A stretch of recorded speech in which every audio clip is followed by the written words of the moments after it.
Have you ever met someone who commands respect without raising their voice, without trying to impress, and without ever begging for approval? People listen when they speak. Doors open for them. Even strangers instinctively defer. I once asked one of these people, "What's your secret?" He smiled and said, "I don't try to earn respect. I simply never allow disrespect. Today, you're going to learn how to do exactly that. Step by step, using techniques drawn from the wisdom of the greatest philosophers, strategists, and psychologists in history. You'll learn how to make others respect you immediately, anywhere, anytime." Before we dive in, make sure to subscribe and hit the notification bell. If you want to master your presence, influence people effortlessly, and command respect without aggression, this channel is your ultimate guide. Let's transform the way the world perceives you. Section 1. The Power of Silence. Your first weapon.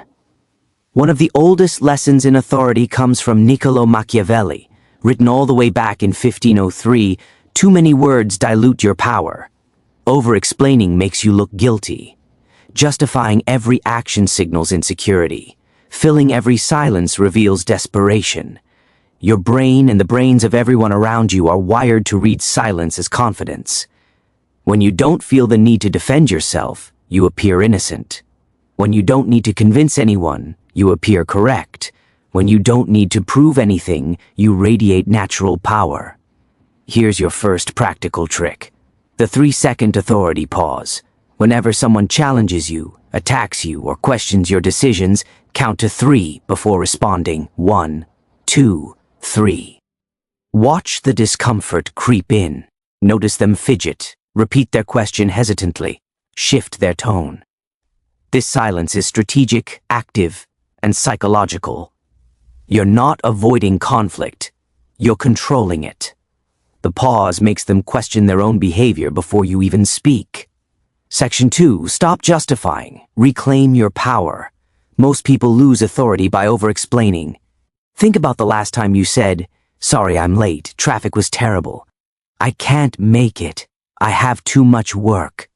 Let me explain. I know it sounds strange. Every one of these phrases says the same thing. Please don't judge me. Please keep liking me. Please forgive my imperfection. Try this instead. State the decision without explanation. I'll be late. I'm not attending. I'm choosing not to do this. At first, people are uncomfortable. They're used to endless justifications. But notice what happens. They stop debating. Explaining invites argument. Simple clarity closes the conversation. Rule: you owe clarity, nothing else. Your motives are private. Your life does not require external approval. Section 3. Emotional reflection. The mirror effect. Schopenhauer, centuries ago, noted that dignity comes from self-possession. Imagine this. A young executive walks into a room of 12 directors who plan to fire her publicly. No yelling, no tears, no desperate defense. She calmly meets their gaze. When they finish their spectacle, she says, "Finished?" and leaves. Days later, all 12 are dismissed for misconduct. Lesson: you are indestructible when you do not hand over your dignity voluntarily. Here's the practical application. Mirror emotional attacks. When someone attacks, do not react in anger. Don't defend desperately. Observe the aggression as if watching a child throw a tantrum. Your calmness exposes the other person's lack of control. Your serenity becomes your shield. Technique: take 3 deep breaths before responding.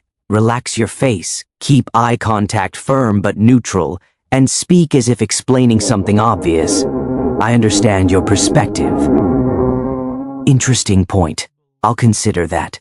You'll notice, this stops arguments without creating winners or losers. You're not escaping conflict. You're standing above it. Section 4. Authentic presence. The invisible power. The most respected person I ever met wasn't a CEO.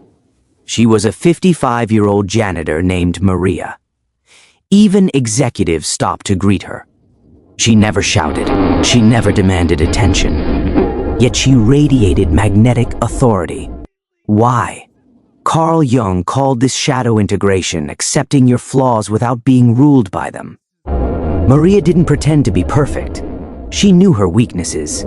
She owned them. Most people live behind masks, pretending happiness, hiding insecurities, faking competence. Others sense the disconnect and lose respect instinctively. Exercise. Identify 3 traits you dislike admitting about yourself.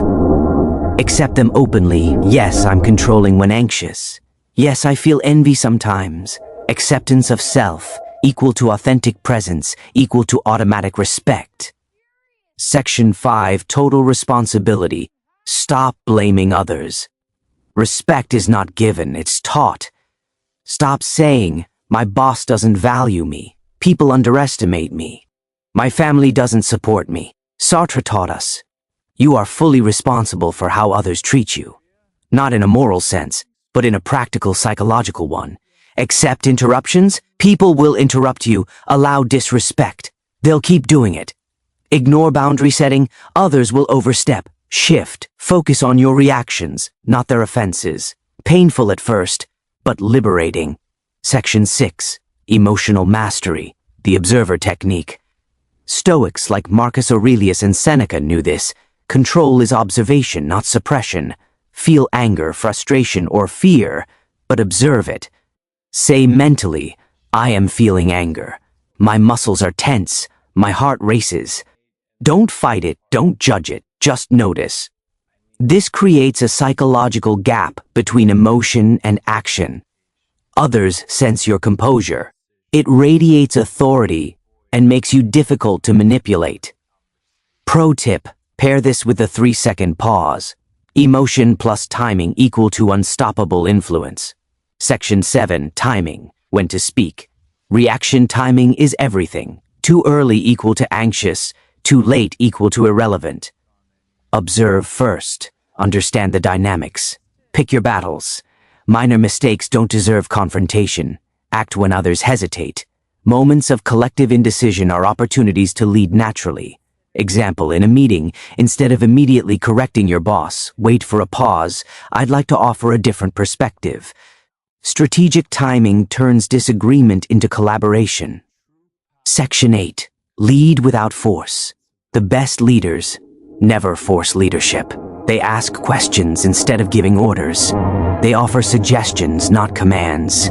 They recognize others, amplify ideas, solve problems no one else wants to. This is effortless leadership.